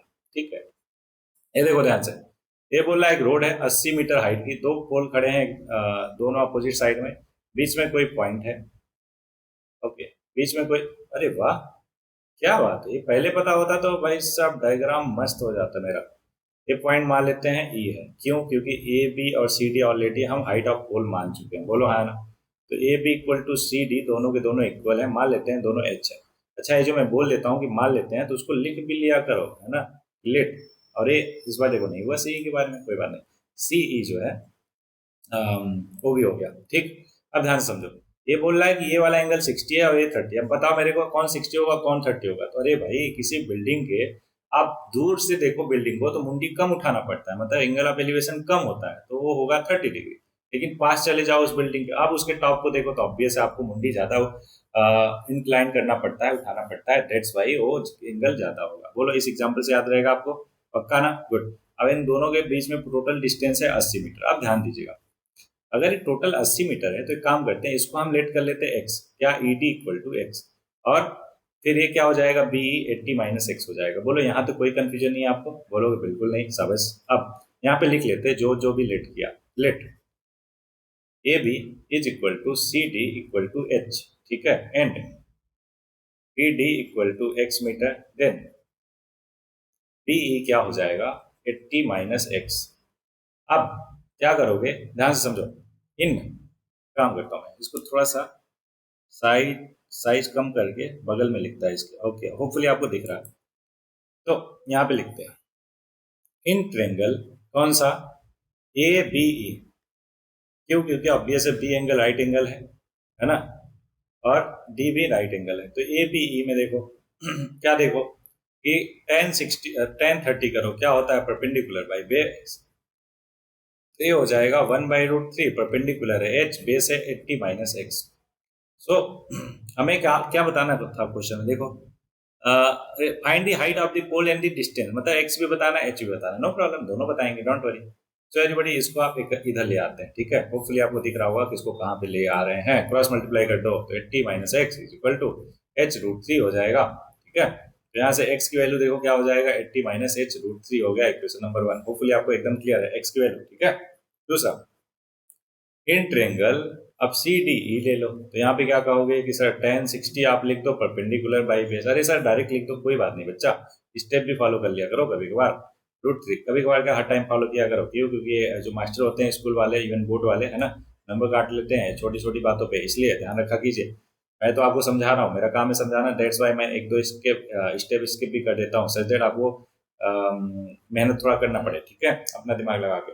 देखो ये √3 x इक्वल टू एच हो गया, ठीक है, तो इक्वेशन नंबर 2 हो गया। अब फ्रॉम इक्वेशन 1 and 2 क्या कहोगे, from equation 1 and 2, 1 and 2 equation दिख रहा है आपको, सबस यहाँ पे लिख दो, from equation 1 and 2 value substitute करो, x की वैल्यू 1 से उठा के दूसरे में रख दो, याद करो दो इक्वेशन दो unknown, chapter 3 pair of linear equation in two variable, hopefully आपको याद हो, अंदर मल्टीप्लाई कर दो एवरीबॉडी, तो 80√3 माइनस √3 इंटू √3 क्या हो जाएगा, बोलोगे सर 3 हो जाएगा, वेरी गुड सबस।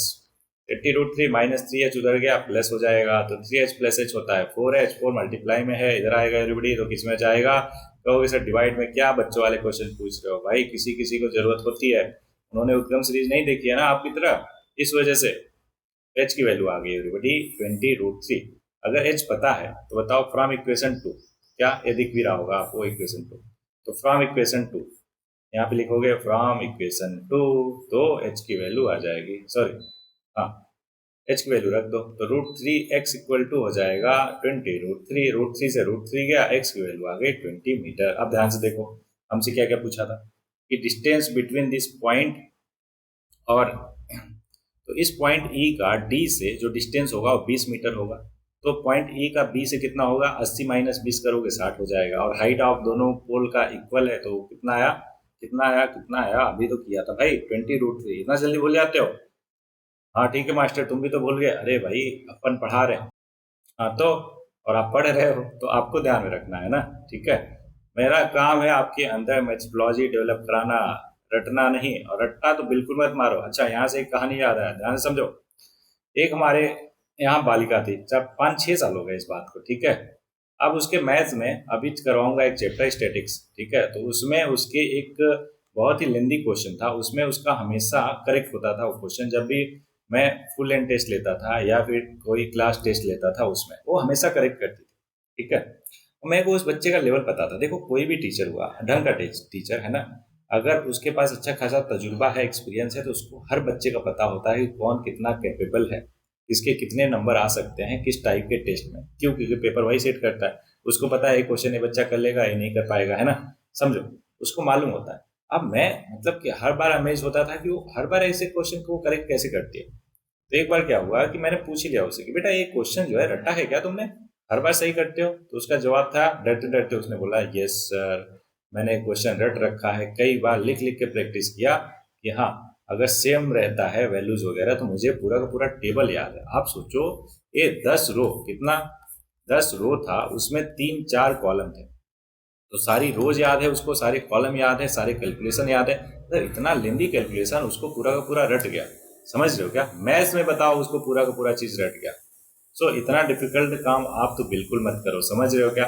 इसीलिए आपको तो बिल्कुल नहीं रटना है। नहीं समझ आया फिर से पूछो, अपन दोबारा बताएंगे, तिबारा बताएंगे, लेकिन रटने का काम भैया मत करो आप, ठीक है। चलो, क्वेश्चन नंबर 10 तक क्लियर हुआ क्या आपको? अरे जल्दी बोलो भाई, हाँ है ना। सबस, क्वेश्चन नंबर 11 पे आ जाते हैं। अब कितने क्वेश्चन बचे? 11, 12, 13, 14, 15 है ना, 5 क्वेश्चन बचे, फटाक से कर देते हैं। और टीवी टावर, इसमें डायग्राम दिया है क्या ऑलरेडी? वेरी गुड, है ना। तो ये बोल रहा है कि टीवी का टावर है, देखो टावर दिखा vertically on a bank of a canal, ठीक है। From a point on the other bank directly opposite the tower, the angle of elevation of the top of the tower is 60 degree. मतलब कि just opposite है कनाल के, है ना। Just दूसरी side point सी है, जिससे angle of elevation top of the tower का 60 डिग्री बन रहा। बोलोगे बहुत सही, कोई दिक्कत परेशानी नहीं है यहाँ तक।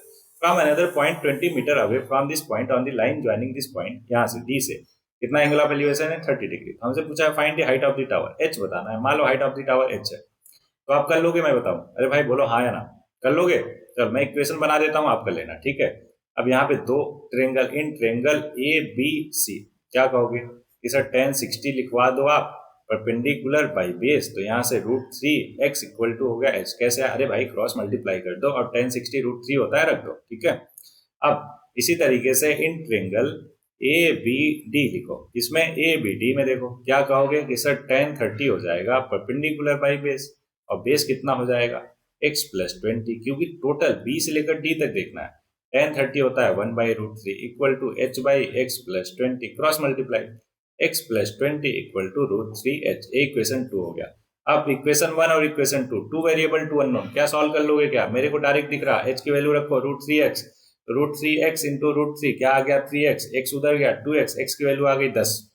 अगर x की वैल्यू है 10 तो h की वैल्यू है कितना? 10√3। लो, दोनों के दोनों वैल्यू यहीं पे आ गई। मैंने यही पूरा का पूरा सॉल्व किया। होपफुली आपको बहुत अच्छे से क्लियर होगा। जस्ट कैलकुलेशन करना है, कॉन्सेप्ट तो कुछ है ही नहीं, मैंने समझा ही दिया। Okay, question number 12। Question number 12 क्या बोल रहा है, ध्यान से समझिए। क्वेश्चन नंबर 12 बोल रहा है कि from the top of 7 metre height building, ठीक है, from the top of a 7 metre height building the angle of elevation of top of the table cable tower is 60 degree and angle of depression of its foot is 45 degree. Determine the height of the tower. देखो कितना बढ़िया question. Question number कौन सा है? 12 है या 13 है? एक बार फिर से देख लेते हैं, नो प्रॉब्लम। क्वेश्चन नंबर हाँ 13 है। Very good. क्वेश्चन नंबर 13 एक बार फिर से देखते हैं। 12 था आई थिंक, हाँ 12 था एवरीबॉडी। अभी 13, रुक जाओ भाई, आराम से चलते हैं ना। Question number 12 everyone. Question number 12 देखो क्या बोल रहा। ये बोल रहा कि 7 मीटर का एक कोई क्या है, 7 मीटर की हाई बिल्डिंग है, angle of elevation of top of a taper of cowl, है ना। Angle of elevation of the top of the cable tower is 60 degree. Okay, ये देखो एक हाइट 7 मीटर हाइट की बिल्डिंग बना लेते हैं, ठीक है। अरे बना क्या लोगे, मान लो, है ना। बिल्डिंग थोड़े ना बनाओगे आप, ऐसा करके बना लेंगे, है ना। इसके टॉप से किसी केबल टावर की, है ना, एंगल ऑफ एलिवेशन को देखा गया। किसको देखा गया? एंगल ऑफ एलिवेशन को, ध्यान रखें। एंगल ऑफ एलिवेशन मतलब इस एंगल को। तो ये एंगल कितना है? एंगल ऑफ एलिवेशन कितना था? 60 डिग्री, और angle of depression of its foot कितना था, 45 डिग्री था। ओके, तो ये एंगल है 60 डिग्री, और फुट ऑफ द टावर कितना है, इसके जब फुट को देखा तो ये वाला एंगल है 45 डिग्री। ध्यान रहे हमेशा क्या डिप्रेशन एंगल भी किससे बनता है, हॉरिजॉन्टल से, कहीं ये एंगल मत ले लेना, ठीक है। तो ये 45 डिग्री है, तो अल्टरनेट इंटीरियर से ये भी कितना होगा, 45। अब इसका नाम दे देते हैं ए बी सी डी और ई। बोलो यहाँ तक क्लियर हुआ, बोलो बिल्कुल सर। एक काम करो, हम बेस निकाल लेते हैं, क्या, एक्स। तो कौन सा ट्रेंगल ले लिया जाए, तो इन ट्रेंगल ए बी सी। अच्छा, इसको लिख दोगे ना कि let the height of the given height of the building कितना, A B equal to 7, B C equal to let X, ऐसे करके ये छोटी छोटी चीजें होपफुली आप लिख लोगे, और लिखना है, ठीक है। मैं भले ही बोल दे रहा, लेकिन आपको लिखना है, क्यों, क्योंकि फाइनली प्रेजेंट करना आना चाहिए आपको अपना आंसर, ठीक। एबीसी में देखो tan 45 लोगे, क्या बोलोगे, हाँ सर बिल्कुल, क्यों, क्योंकि परपेंडिकुलर और बेस में रिलेशन चाहिए। ये होता है 1/7 तो यहाँ से x की वैल्यू आ गई 7 मीटर। बोलो क्लियर, सब x की वैल्यू अगर 7 मीटर है। अब इन ट्रेंगल कौन सा ले लेते हैं, ए डी ई। पहले एक बात बताओ, अगर x है 7 मीटर तो क्या डी ए की वैल्यू ये भी 7 मीटर होगा, अरे बोलो हाँ ना, क्यों, क्योंकि भाई सेम ही तो है। ये क्या है, दोनों के दोनों क्या बन रहे हैं, एक रेक्टेंगल बन रहा है, तो अपोजिट साइड इक्वल ही होता है। अब ले लो, यहाँ पे ऊपर लिख देता हूँ इन ट्रेंगल ए डी ई। तो ए डी ई में देखो क्या कहोगे, कहोगे कि सर tan 60 हो जाएगा परपेंडिकुलर कितना, E D divided by base. Base कितना था, अभी निकाला 7 आया, तो √3, और 7 को इधर भेज दो तो 7√3 इक्वल टू ई डी हो गया। अब हमसे तो ई सी पूछा गया था ना, अब ई सी कैसे निकालोगे, अभी तक तो ई डी निकला। अरे भाई मैंने अगर बताया आपको कि रेक्टेंगल है, एक्चुअली ये स्क्वायर ही बन गया, क्यों, क्योंकि हर एक एंगल देखो 90 है, ए भी 90, ए भी 90, सब 90, मतलब सारे के सारे साइड 7 है और एंगल 90 है। 7 क्यों है भाई, ए अगर 7 है तो सी के पैरेलल और इक्वल है क्या, ए बी, तो ए भी 7 हो जाएगा, ए बी मतलब D C. So everybody E C overall क्या आ जाएगा, hence E C equal to E D plus D C. तो ई डी है कितना, अभी निकाला 7√3 प्लस डी सी कितना 7, तो ओवरऑल आ गया 7 इन ब्रैकेट √3 + 1, या फिर 7√3 + 7 metre. This is the final height of the कौन सा टावर था, जो भी टावर था, कौन सा दिखा रहा, हाँ केबल टावर। क्लियर है क्या, ये हो गया क्वेश्चन नंबर 12। अब 13 पे आ जाते हैं, कितने बचे, 13, 14, 15, 3 क्वेश्चन बस बचे, अभी करके देता हूँ। ये देखो, is observed from the top of a 75-meter high lighthouse from the sea level. The angle of depression of two ships are 30 or 45. If one ship is exactly beyond the other on the same side of the lighthouse, find the distance between the two ships. देखो बोलो, नहीं देखो, बोलो मत, बोल तो सकते नहीं, बोलोगे भी तो मेरे को कौन सा सुनाई दे रहा। बोल क्या रहा, एक लाइट हाउस। लाइट हाउस याद है ना क्या होता है, समुद्र के किनारे होते हैं देखने के लिए कि कौन सी शिप कहाँ पे पहुंची, है कि नहीं। ये देखो यहाँ पे 2 शिप है, और ये एंगल ऑफ डिप्रेशन जो है top of the light house से दोनों का कितना कितना है, एक क्वेश्चन में गिवन है। वाह कितना बढ़िया डायग्राम बना है ना, आराम से बनाओ तो बन जाता है अच्छा, लेकिन थोड़ा जल्दीबाजी में करो तो दिक्कत गड़बड़ा जाता है। 30, 45 और 75 मीटर हाइट लाइट हाउस है, तो ये है 75 मीटर, ये है 30, अब ये है 45। बोलो 30 कौन होगा, 45 कौन होगा, तो कहोगे सर देखो 30 जो है ना वो दूर वाला होगा और 45 पास वाला होगा, तो ये 45 हो गया, और ये कितना हो जाएगा, 30 डिग्री हो जाएगा। बोलो क्लियर है क्या, बोलोगे यस सर। अब इन ट्रेंगल ए बी सी में देखा जाए तो बताओ बी सी भी 75 मीटर आ जाएगा क्या, क्यों, क्योंकि बोलोगे भाई देखो ये 45 डिग्री है, ये 90 डिग्री है, तो अगर ये 90 है 45 तो भी क्या 45, आइसोसेलेस ट्रेंगल है तो सॉरी 45, तो दोनों के दोनों साइड भी इक्वल होंगे क्योंकि दोनों एंगल इक्वल है। दूसरा तरीका कि tan 45 1 होता है और परपेंडिकुलर बाई बेस, बेस मान लो x है, तो 75/x इक्वल टू 1, तो x की वैल्यू 75 हो गया। बोलो क्लियर, गुड। अब हमें सी डी निकालना है, तो क्या in triangle A B D में हम tan 30 कर देंगे, क्या बोलोगे, कर दो सर। क्या होता है, perpendicular by base, tan 30 1/√3 equal to perpendicular है 75 और बेस हो जाएगा बी से लेकर डी तक, तो क्या उसको 75 + सी डी लिख सकते हैं क्या, बोलो लिख दो सर, कोई टेंशन वाली बात नहीं। तो यहाँ से देखो क्रॉस मल्टीप्लाई कर दिया तो सी डी प्लस 75 हो जाएगा हमारा 75√3। अब 75 को उधर भेज दो, तो प्लस में है तो उधर जाएगा, किस में हो जाएगा, माइनस में। सो सी डी की वैल्यू एवरीबडी आ गई 75 माइनस कॉमन ले लो, मतलब 75 कॉमन ले लो, इतना मीटर, किसमें मीटर, चाहो तो √3 की वैल्यू रख दो, कितना होता है 1.732। क्या इसको कैलकुलेट करके बता सकते हो, क्या करेक्ट आंसर कितना आएगा, जरा कमेंट बॉक्स में कमेंट करके बताना, ठीक है, गुड। ये हो गया क्वेश्चन नंबर 13। क्वेश्चन नंबर 14, वाह डायग्राम ही दे दिया। बोला 1.2 metre tall girl spot of balloon moving with a wind in a horizontal line. ठीक है, बलून पहले यहाँ था, अभी यहाँ पे आ गया। पहले एंगल ऑफ एलिवेशन कितना था, 60 डिग्री था, अभी 30 डिग्री हो गया, है ना।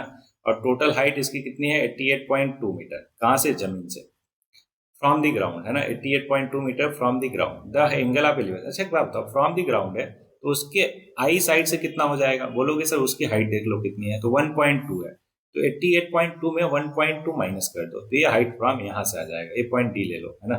तो ए डी और ये बी हो गया, मान लेते हैं, और ये सी हो गया। ठीक, तो 1.2 माइनस किया तो 87 मीटर आ जाएगा। आप ध्यान से समझिएगा।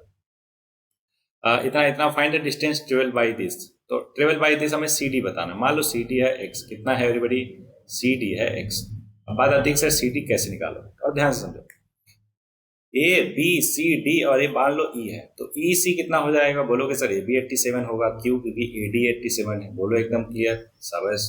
अब ध्यान से समझो, क्या करेंगे सिंपली, अगर ये 87 है और एंगल 60 है तो क्या आप बी सी निकाल लोगे क्या, आप बोलोगे सर कैसे कैसे, तो भाई in triangle E C B ले लो। होपफुली यहाँ पे बता रहा हूँ तो आपको समझ आ रहा है। ठीक है, एकदम सिंपल क्वेश्चन है एवरीबॉडी, दैट्स व्हाई मैं यहीं पे बता रहा हूँ। अब ध्यान समझो, ई सी बी लोगे तो कहोगे कि सर tan 60, क्योंकि एंगल 60 बन रहा है एवरीवन, हो जाएगा परपेंडिकुलर अपॉन बेस। बेस नहीं पता, मान लो वैसे ही, है ना। तो यहाँ से बी सी एवरीबॉडी आ जाएगा, tan 60 होता है √3, तो 87/√3, इसको ऐसे रहने दो, इक्वेशन 1 मान लो।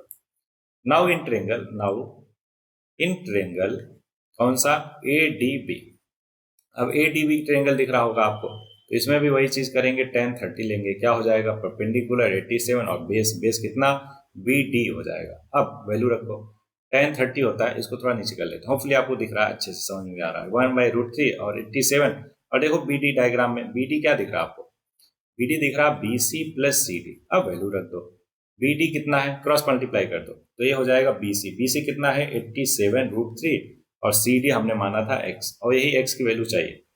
और ये √3 उधर भेजोगे तो √3 87 हो जाएगा, सॉरी 87√3 हो जाएगा। अब क्या करो, बस उसको उधर भेज के सिंप्लीफाई कर लो।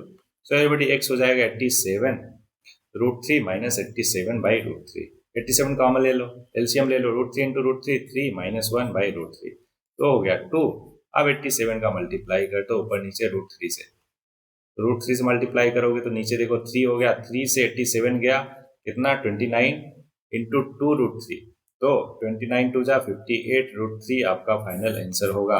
बोलो क्लियर, अरे भाई बोलो, तो कितना बलून डिस्टेंस मूव किया, कितना 58.58√3। अच्छा इसमें मैं बोल देता कि 2 सेकंड बाद अगर ये बलून यहाँ से ई से ए पे आ गया तो स्पीड ऑफ बलून बताओ, तो आप क्या करते हैं, स्पीड क्या होता है, डिस्टेंस निकाल ही लिया डिवाइडेड बाई टाइम, तो 2 से डिवाइड कर दो, 29√3 मीटर पर सेकंड आ जाता इसका स्पीड। या फिर स्पीड दिया होता तो टाइम निकाल लेते क्या, बिल्कुल, कैसे, speed divided by distance, sorry distance is divide by speed equal to time. बोलो एकदम क्लियर, शाबाश।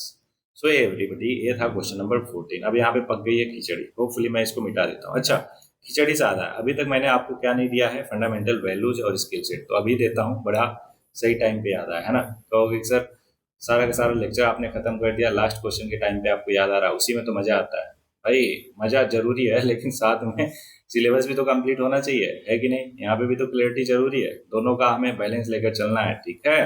पता चला उसमें फंडामेंटल वैल्यूज और स्किल सेट में इतना मजा आने लगा, आपको इतना इंप्रूवमेंट दिख रहा कि उसी पे पूरा का पूरा फोकस कर रहे हो, लेक्चर ही मेनली उसी के लिए देख रहे हो, तो ये गलत बात है। क्यों, क्योंकि दोनों में बैलेंस बना के चलना है। हाँ मालूम है आपको कल को जाकर अलग ही स्ट्रीम में जाना है या अलग ही पैशन फॉलो करना है, उसके लिए भी बेसिक स्किल चाहिए, और वही बेसिक स्किल ये सारा कुछ प्रोवाइड किया जा रहा है through skill set, fundamental values along with this academic excellency. Okay चलो ये मिट गया।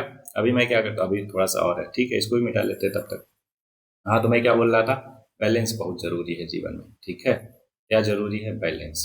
अदरवाइज घर वाले क्या करते हैं, सुना देते हैं, या फिर कुछ के घर वाले तो ऐसे होते हैं कूट देते हैं।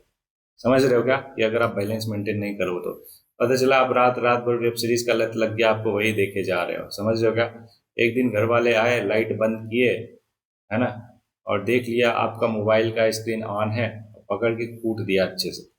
हफ्ते भर, है ना, दोस्तों को बता नहीं पाए क्या हुआ आपके साथ, कैसी ट्रेजेडी हो गई, है ना।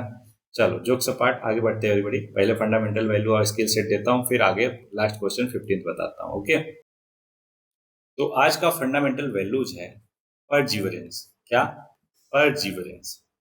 परजीवरेंस मेरे को मालूम है, आप क्या करोगे, गूगल करोगे, कर लेना परजीवरेंस एवरीवन।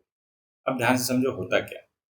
परजीवरेंस जो है आपका constant efforts while achieving a particular goal with patience. मतलब किसी गोल को अचीव करने के लिए आपके द्वारा कॉन्टिन्यूअस बेसिस पे किया गया एफर्ट विद पेशेंस कि हाँ मैं इसमें सफल होऊंगा ही होऊंगा, उसको परजीवरेंस बोलते हैं। एग्जाम्पल के तौर पर आपने जो साइकिल चलाना सीखा वो आपके परजीवरेंस का एक बेहतरीन एग्जाम्पल है। दूसरा, आपने कंप्यूटर चलाना सीखा या टाइपिंग सीखा, आपकी टाइपिंग स्पीड अच्छी है, वो भी आपके परजीवरेंस का ही पार्ट है। तीसरा तीसरा क्या हो सकता है, हाँ एबीसीडी देख सीखा आपने, पढ़ना लिखना सीखा, वो भी आपके परजीवरेंस का पार्ट है। आप तब तक प्रैक्टिस करते गए, तब तक एफर्ट डालते गए जब तक उसमें फ्लुएंट नहीं हो गए। बोलो हाँ ना। चौथा, आप गेम में बहुत ही बेहतरीन लेवल पे पहुंच गए, वो भी एक परजिवरेंस का पार्ट है। लेकिन होपफुली इससे आप मोटिवेट मत होना कि ज्यादा टाइम उसमें, तो अभी के लिए फिलहाल पढ़ाई ज्यादा जरूरी है आपके लिए, है ना। ओके, तो परजिवरेंस का ये सारे एग्जाम्पल मैंने आपको बता दिए। अब आपको क्या करना है, तीन तीन परजिवरेंस का एग्जाम्पल आपको देना है अपने आप को। कैसे कर सकते हो, ध्यान से समझो। परजिवरेंस क्या हुआ कि continuous effort to gain excellency at something. तो अब एग्जाम्पल के तौर पे मैं जो एग्जाम्पल लेता हूँ, मैंने क्या किया था परजिवरेंस, एक अपना एग्जाम्पल देकर आपको समझाता हूँ। मैंने गिटार सीखना स्टार्ट किया अभी, ठीक है। हाँ, टाइम नहीं मिल पाता था, कंसिस्टेंसी नहीं बन पाती थी, हाथ बहुत दर्द करता था, लेकिन स्टिल मैं उसमें टाइम देता गया, कंटिन्यूअस एफर्ट डाला पेशेंस के साथ कि नहीं एक दिन मैं एक बेहतर पोजीशन पे पहुंच जाऊंगा। आज बहुत अच्छा नहीं लेकिन ठीक ठाक लेवल का मैं बजा लेता हूँ। समझ रहे हो क्या? ये हो गया एक परजिवरेंस का एग्जाम्पल। दूसरा कि एक बार एक स्पेसिफिक लैंग्वेज मेरे को सीखनी थी जो कि थी बंगाली। अब बंगाली मेरे को बिल्कुल नहीं आती, लेकिन उसमें मेरे को बहुत इंटरेस्ट था। मैंने कहा चलो स्टार्ट करते हैं सीखना। तो दो दो वर्ड, चार चार वर्ड रोज सीखता गया, है ना।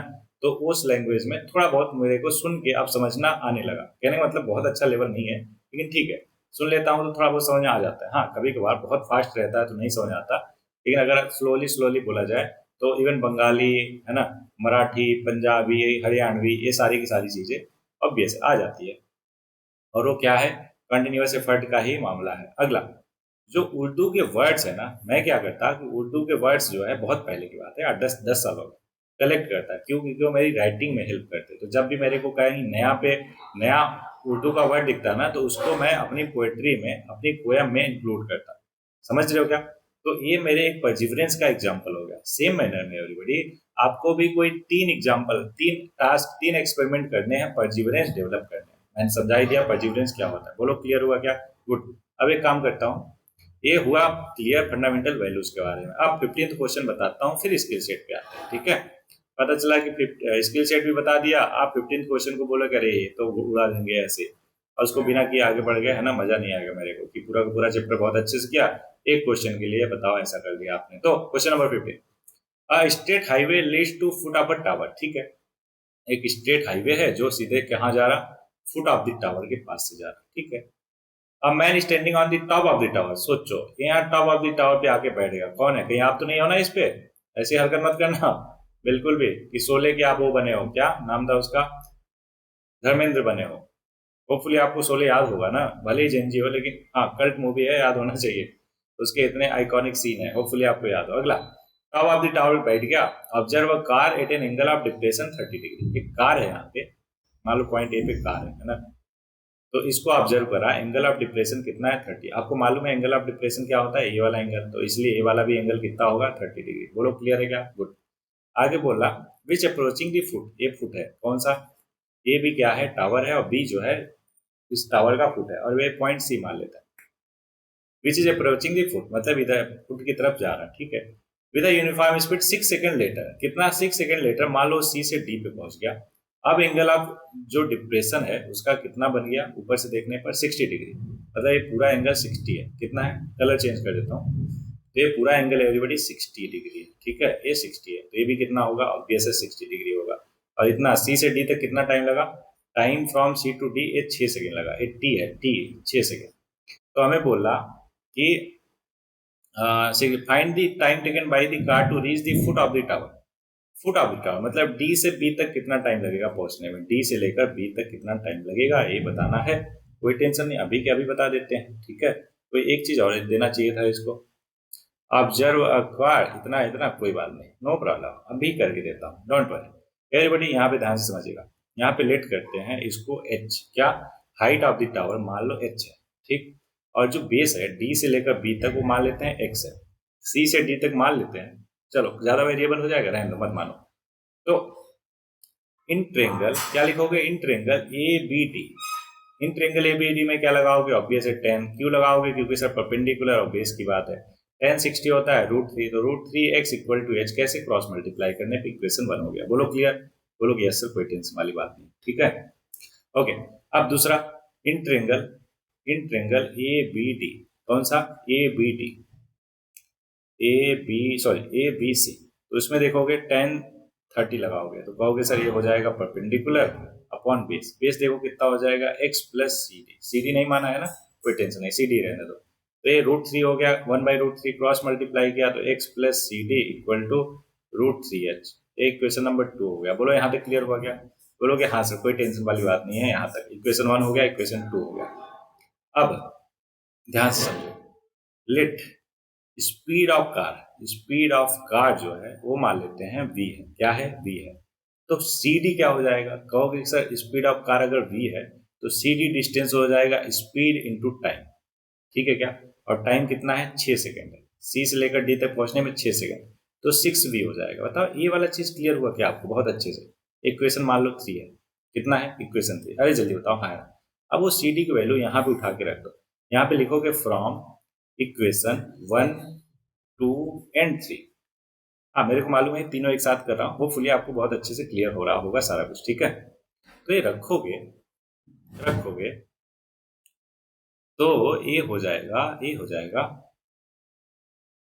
6v प्लस x की वैल्यू देखो h/√3, नहीं नहीं h की वैल्यू रखते हैं, x को रहने देते हैं, x इक्वल टू √3, h की value √3x, so everybody 3x हो गया, तो 6v इक्वल टू हो गया 3x माइनस x, क्योंकि ये वाला जो लेफ्ट साइड वाला x है उधर गया, तो ये 2x इक्वल टू 6v हो गया। तो यहाँ से देखो ध्यान से, इसको इधर लिख देता हूँ सब्जेक्ट आपको क्लियरली विजिबल हो, तो 6v इक्वल टू हो गया 2x, तो x की वैल्यू हो जाएगी एवरीबॉडी 3v, बोलो क्लियर है क्या। अब बोलो सर इससे क्या फायदा, हमें तो टाइम चाहिए था, तो एवरीबॉडी टाइम क्या होता है, कहाँ से कहाँ तक, ऊपर देखो डायग्राम में हमें d से b तक पहुंचना है, फुट ऑफ द टावर, तो dv का टाइम क्या लगाओगे, बताओ टाइम क्या होता है, अभी समझाया ऊपर मैंने किसी क्वेश्चन में, डिस्टेंस अपॉन स्पीड, बोलो हाँ ना, तो डिस्टेंस कितना है अभी निकाला x कितना है 3v, और स्पीड कितना है v, तो 3v अपॉन v करा, v से v कैंसिल आउट हो, आ गया 3 सेकंड, तो आंसर फाइनल होगा d से b तक कितना टाइम लगेगा, 3 सेकंड। एक काम करता हूँ मैं पूरा का पूरा एक बार फिर से रिपीट कर देता हूँ सच दैट आपको फिर से क्लियर हो जाए। देखो हमने क्या किया, ट्रेंगल लिया, पहले सब कुछ जैसा भी डायग्राम हमसे बोला गया ना वैसा कंस्ट्रक्ट कर लिया, उसके बाद लेट कर लिया, ए बी को h, बी से लेकर डी तक को x, और सी डी कैसे निकाला, हम जानते हैं सी डी डिस्टेंस है, डिस्टेंस इक्वल टू क्या होता है स्पीड इंटू टाइम, तो स्पीड मान लो v है तो v इंटू टाइम कितना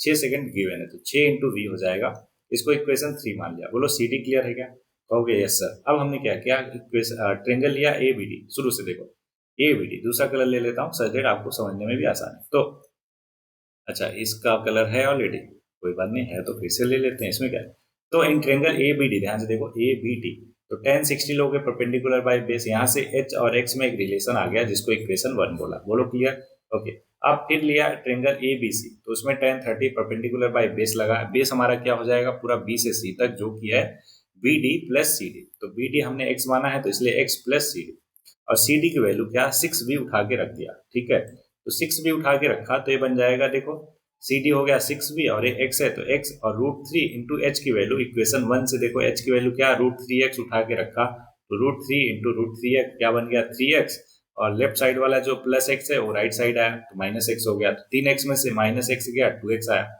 तो 6v इक्वल टू 2x, तो यहाँ से मैंने यहाँ पे आ गया, कहाँ पे यहाँ पे, तो x इक्वल टू 3v। अब हमें टाइम बताना था d से b तक, तो क्या करेंगे, सिंपली डिस्टेंस अपॉन स्पीड कर देंगे, डिस्टेंस है 3v, स्पीड है v, तो v से v कट गया, 3 सेकंड आंसर आ गया, बोलो एकदम क्लियर, अरे भाई बोलो हाँ है ना, सब। सो एवरीबॉडी ये रहा पूरा का पूरा चैप्टर आपके लिए, होपफुली सारा का सारा चैप्टर बहुत ही बेहतर वे में आपको क्लियर होगा, एक एक क्वेश्चन है ना। अब होमवर्क क्या, पहले होमवर्क दे देता हूँ फिर स्किल सेट पे आता हूँ, पहले स्किल सेट ही दे देता हूँ। स्किल सेट देखो, आप अभी इस पर्टिकुलर वीक में या फिर अगले 3 दिन तक आपको किस पे काम करना है, मतलब ऐसे तो सब पे काम करना है, लेकिन अब इस पे मेजर काम करना है, ठीक है। वो होपफुली आपके बिहेवियर में बाकी स्किल आ गया। तो अभी इंपॉर्टेंट स्किल सेट है जिसका नाम है इमोशनल, या इमोशनल एंड सोशल इंटेलिजेंस। अभी होता क्या है, ध्यान से समझो कि क्या आपको इमोशनल इंटेलिजेंस है, मतलब क्या आप अपने आप को संभाल पाते हो, क्या आप सेल्फ अवेयर हो। याद करो स्टार्टिंग में ही अवेयरनेस वाला कॉन्सेप्ट मैंने समझाया था आपको, है ना। क्या आपके अंदर ये इंटरपर्सनल स्किल है कि आप अपने इमोशन को समझ पाते हो और उनसे डील भी कर पाते हो, चाहे मुश्किल हुआ, चाहे गुस्से वाला हुआ, चाहे प्यार वाला हुआ, है ना, चाहे इमोशनल मोमेंट हुए, समझ रहे हो क्या, अपने इमोशन को समझना और उनके साथ डील करना को इमोशनल इंटेलिजेंट बोलते हैं। इसको इंट्रा बोलते हैं। इंट्रा मतलब खुद के साथ। अब इंटर कम्युनिकेशन स्किल या फिर इंटरपर्सनल स्किल वो होता है कि दूसरों के भी इमोशन को समझ के उनको डील कर पाना। तो क्या ये काबिलियत आप में है? अगर नहीं है तो एक काम करो, शुरू करो इसको मास्टर करना। इस स्किल को कैसे करोगे, ध्यान समझो। पहले तो आप इंट्रा करो, मतलब कि खुद के इमोशन को समझो कि कब आपको गुस्सा आता है, कब प्यार आता है, कब रोना आता है, कब बहुत तेज हंसना आता है, कब इंजॉय करते हो, कब दुखी रहते हो, कब अकेला फील करते हो, कब मस्त हो जाते हो, समझ रहे हो क्या। इन सब इमोशन को देखो और उसमें आप अपने आप को कैसे संभालते हो। फॉर एग्जाम्पल, अगर आप बहुत ही अकेला फील कर रहे हो तो क्या आप तुरंत दोस्तों की तरफ भागते हो, उनको कॉल करते हो, मैसेज करते हो, या फिर थोड़ी देर बैठते हो, उसको अपने इमोशन को समझते हो और उससे डील करते हो, बोलो, प्रोडक्टिव बनाते हो उसको, समझ रहे हो क्या। तो इस तरीके से आपको क्या करना है, इंट्रा मतलब कि अपने इमोशन को मास्टर करना है। जैसे जैसे लगे आपको कि हाँ आप अपने इमोशन पे काबू पा सकते हो, है ना, कि कोई आपको इस तरीके से गुस्सा नहीं दिला सकता या फिर परेशान नहीं कर सकता, फिर आप इंटर पे आ जाओ। मतलब इंटरपर्सनल इमोशन मतलब दूसरों के इमोशन को समझना और उन्हें डील करना स्टार्ट करो, समझ रहे हो क्या। क्यों? क्योंकि एक इमोशनली मेच्योर पर्सन जो है हर किसी को चाहिए, हर किसी को इन द सेंस कि हर कोई चाहता है कि यार कोई ऐसा इंसान मेरे को मिले जो मेरे इमोशन को संभाल पाए, समेट पाए, बोलो हाँ ना। इसलिए आपको इमोशनली स्ट्रांग बनना है, इमोशनली मेच्योर बनना है, ठीक है क्या। और जो दूसरा पार्ट है इसका, सोशल इंटेलिजेंस, इसको मैं बाद में समझाऊंगा। पहले आप इस पे काम करो, किस पे, इंटर पे, सॉरी इंट्रा पे। कर लोगे क्या? चलो इंट्रा पे काम कर लेना, फिर नेक्स्ट लेक्चर में इसी को आगे कंटिन्यू करेंगे, okay, don't worry. So everyone, आज का होमवर्क है, होपफुली आप अगले लेक्चर को अगले 3 दिन तक नहीं देखोगे। क्यों? क्योंकि ये होमवर्क कंप्लीट करोगे तभी उस पर जाओगे। होमवर्क क्या है, तो एकेडमिक एक्सीलेंस के रिगार्डिंग होमवर्क है आपका पहला एक्सरसाइज और एग्जाम्पल जितने भी है इस पर्टिकुलर चैप्टर में, सारे के सारे आपको फिर से दोबारा अपने हाथों से, हाँ अपने कोमल कोमल हाथों से करना है, मजबूत हाथों से करना है, ठीक है।